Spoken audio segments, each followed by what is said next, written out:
Gold, trusted gold buyers. మీరు తాకట్టు పెట్టిన బంగారాన్ని విడిపించి ఈ రోజు ఉన్న మార్కెట్ ధరకు కొనబడను. అంటే ఎందుకు అడిగానండి సార్ ఈ ప్రశ్న నేను, పసివాడి ప్రాణం తరువాత పడిన ప్రతి సినిమా ఆయన్ని సుప్రీం స్టార్ నుంచి మెగాస్టార్ని చేసింది. సో ఆ సినిమా స్టార్టింగ్ పాయింట్ పసివాడి ప్రాణం. సో ఆ సినిమా కోసం మీరు ఎంత కష్టపడ్డారు ఇదంతా తెలుసు నాకు. సో అందుకే ఇంకొకసారి మా ప్రేక్షకులకు తెలియాలని చెప్పి అడిగాను. పసివాడి ప్రాణం అండి స్టార్ట్ చేసాం. దాంట్లో సుమలత క్యారెక్టర్ కూడా ఒరిజినల్లో లేదు సార్. ఆవిడ క్యారెక్టర్ యాడ్ చేసాం. సత్యానంద్ గారు నేను కూర్చునేవాళ్ళం ప్రతి సినిమాకి స్క్రీన్ ప్లేకి.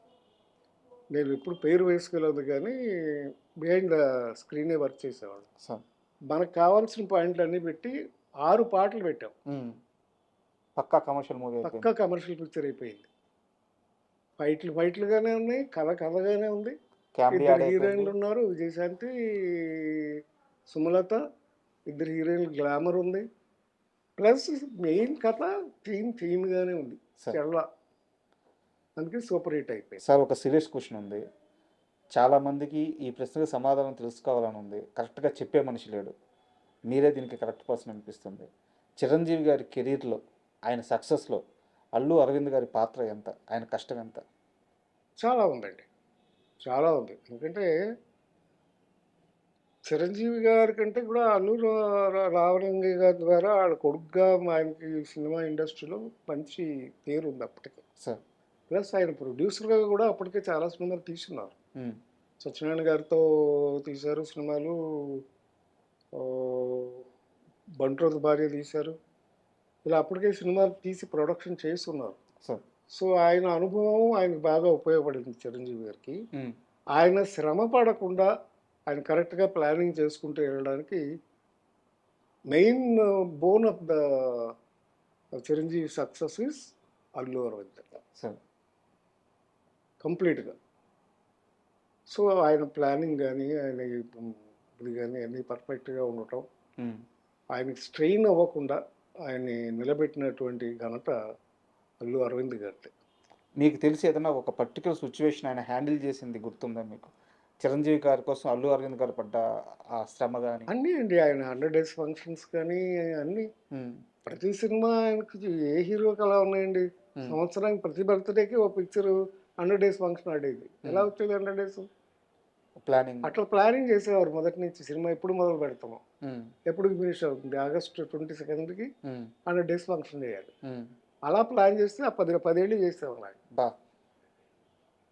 గ్యాంగ్ లీడర్ ఏంటి, ఎముడికి మొగుడు ఏంటి, అన్నీ, అమ్మకి అత్తకెముడు, అమ్మాయికి మొగుడు ఏంటి, అలాగే హిట్లరు, గ్యాంగ్ లీడర్ 5 ఊళ్ళల్లో 4 ఊళ్ళల్లో 100 days ఫంక్షన్ చేసాం ఒకే రోజు.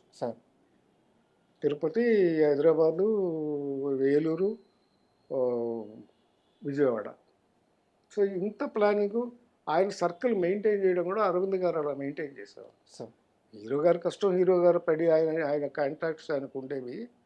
అరవింద్ గారి ప్లానింగ్ మొత్తం ఆయన చూసుకునేవాడు. వారిద్దరి మధ్య ఎలా ఉండేది సార్ అనుబంధం? బావబావమరుదులు. ఇంకా అనుబంధం అంటే ఏం చెప్పాలి, అందుకంటే సొంత చెల్లెనిచ్చినాక ఆ అనుభవం ఆల్మోస్ట్ ఫ్రెండ్లీగా ఉండేవారు, చాలా ఫ్రెండ్లీగా ఉండేవారు. ఆయనకి ఎక్కువ శ్రమ పడకుండా మొత్తం అంతా ఫైనాన్షియల్ విషయాలు కానీ అన్ని విషయాల్లోనూ జాగ్రత్తగా, ఏమాత్రం చిరంజీవి గారి కష్టం కలగకుండా ఈ థాట్సే చేసేదాన్ని పనులు. స్టాఫ్ని బట్టి మేమందరం కూడా కోఆపరేట్ చేసేవాళ్ళం.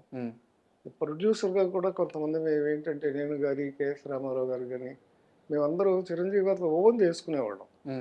ఆయన కూడా ప్రొడ్యూసర్ లాగా చూసేవాడు కాదు, ఫ్రెండ్స్ లాగా, ఫ్యామిలీ మెంబర్స్ లాగా చూసేవాడు.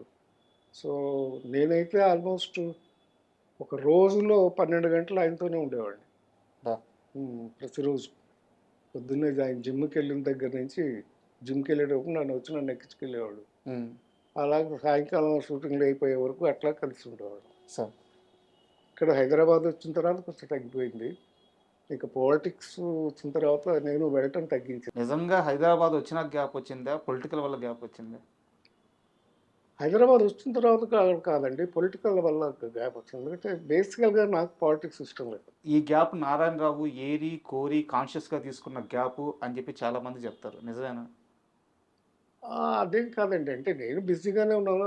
ఆ తర్వాత నేనేమయ్యానంటే మోస్ట్ ఆఫ్ ద టైమ్ నేను సీరియల్స్‌లోకి వెళ్ళిపోయాను.